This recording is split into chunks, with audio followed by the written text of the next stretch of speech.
Hey, comment ça va? C'est Yanis, trader avec la panthère.fr.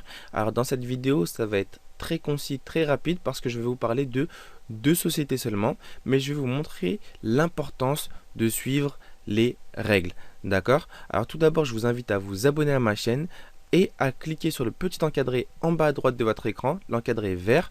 D'accord? Ça vous permettra de télécharger gratuitement l'ebook que je vous offre, les 10 règles de trading utilisées par les meilleurs traders.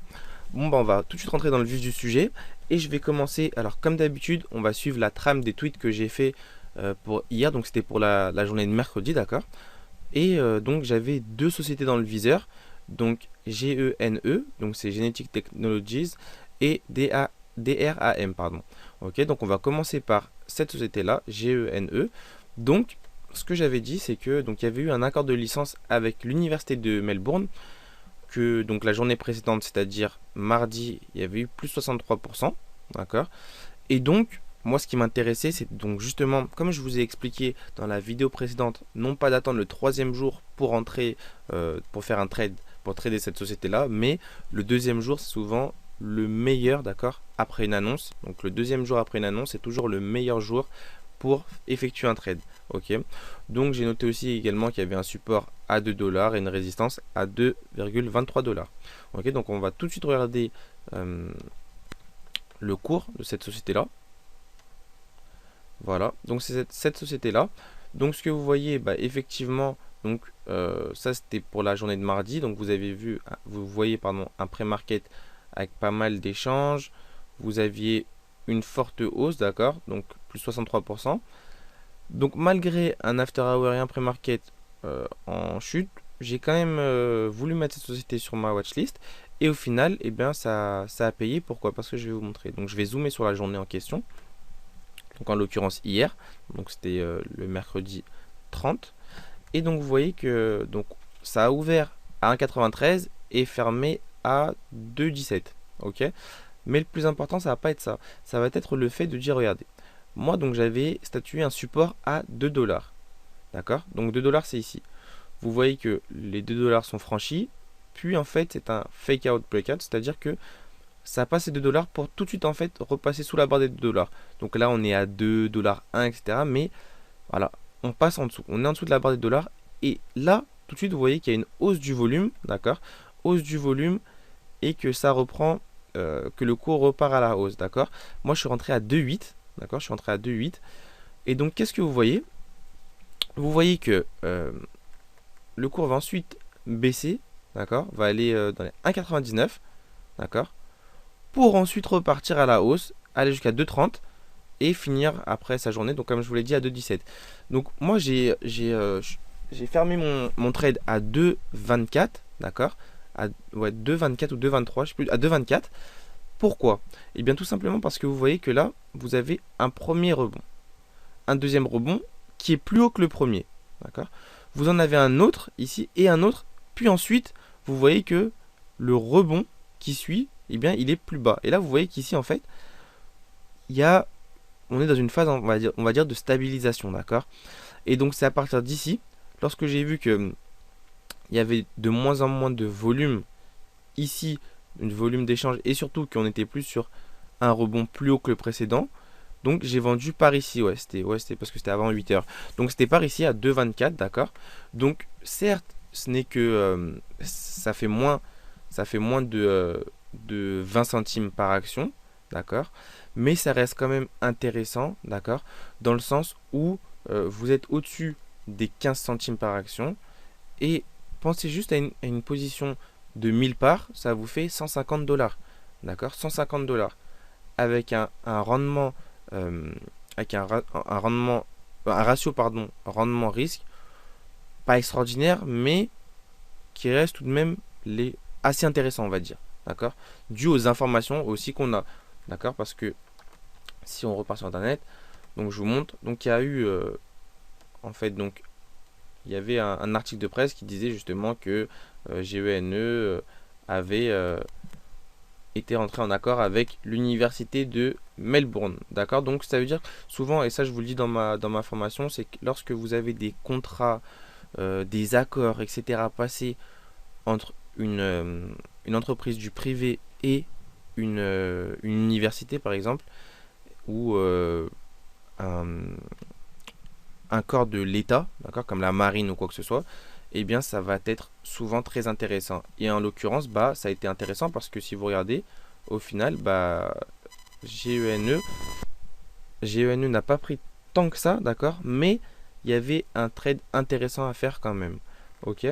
Donc ensuite, on va passer à la deuxième société, DRAM. Et là, ce que je disais, c'était que donc il y avait une nouvelle qui était intéressante. Il y avait une résistance qui avait été passée, d'accord, et que si la barre des 1,70$ était passée avec du volume, et ben ce serait intéressant de prendre 20 centimes par action. Donc allons voir ce qui s'est passé. Et donc on voit que la journée précédente, donc le cours avait fermé à 1,06. Enfin, ça avait pris combien? Là, 1,06 et ça avait fermé à 22h à 1,41. Donc 141, je sais pas. 1,06. Voilà, donc ça avait pris 33%. D'accord, le cours avait pris 33% la veille. Donc c'était intéressant, il y avait une nouvelle, etc. D'accord. Et donc pour moi, il y avait donc cette résistance ici, là, hein, 1,70. Donc j'avais statué cette résistance à 1,70.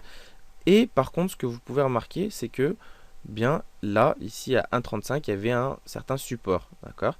Même en after hour et en pré-market, ce support n'était pas franchi des 1,35. Ok. D'accord. Vous voyez qu'ici, ça vient taper les 1,35. Mais voilà, sans le franchir. Ici, ça tape une première fois, une deuxième fois, quatrième fois, cinquième fois. En pré-market, ça vient taper aussi. Donc je me suis dit, bon, on a ce support des 1,35. On a la résistance des 1,70. On va voir ce que ça donne. Et dès les 3 premières minutes, enfin les 4 premières minutes du moins, eh bien, vous voyez qu'en fait, eh bien, cette barre des 1,35, elle a été franchie fortement. D'accord, une très forte baisse.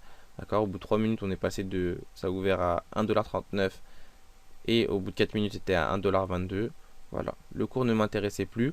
Alors, sachant qu'il y a eu un volume d'échange important les 10 premières minutes, d'accord, les 10 premières minutes, et ensuite, eh bien, quasiment pas de volume, vous le voyez ici. D'accord, très peu de volume, d'accord, et le cours qui a oscillé entre 1,15$ vraiment et 1,22$. Voilà. Donc rien d'intéressant, strictement rien d'intéressant. Et encore une fois, pourquoi suivre les règles? Eh bien tout simplement parce que lorsqu'on se fixe des règles, ici je m'étais dit que voilà, si ça passait la barre des 1,70$, je pourrais prendre ça. Donc j'avais deux règles. Si ça passe les 1,70$, alors je me fixe de prendre 20 centimes par action, d'accord. Donc c'est pas 1$ par action, c'est pas 70 centimes par action, c'est 20 centimes par action, d'accord. Et c'est pas non plus 5 centimes par action, c'est 20 minimum, parce que j'ai statué mes supports, mes résistances, et j'ai vu qu'il y avait la possibilité de, d'accord. À partir du moment où la barre des 1,70 n'est pas franchie, eh bien il n'y avait aucune utilité à faire ce trade là, ok. Donc voilà, c'est fini pour cette vidéo. Je suis vraiment allé vite, mais c'est pour que vous compreniez encore une fois à quel point c'est important de suivre les règles que vous fixez, d'accord. Regardez toutes les autres vidéos également.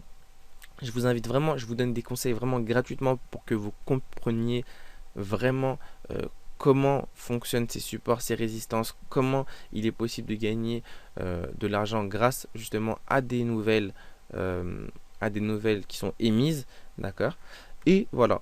Là, je vous ai montré avec GENE et DRAM, pardon, comment profiter ou ne pas rentrer dans un trade selon les règles que vous êtes fixées à la base. On se retrouve pour la prochaine vidéo.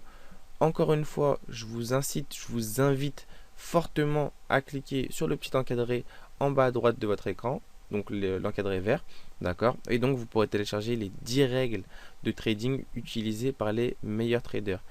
Encore une fois, ces règles-là, c'est vraiment des pépites, d'accord. C'est vraiment des règles, et que vous tradiez les actions, que vous tradiez, que vous soyez sur le marché Forex, que vous soyez sur les futurs, que vous soyez sur les options, peu importe. Ces règles-là, elles sont pour tous les marchés. Donc vraiment, utilisez-les, c'est gratuit. Donc vous n'avez rien à perdre.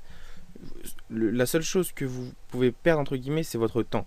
Mais ce sera des connaissances de prise. Et chaque connaissance prise, d'accord, va être un pas de plus vers la profitabilité.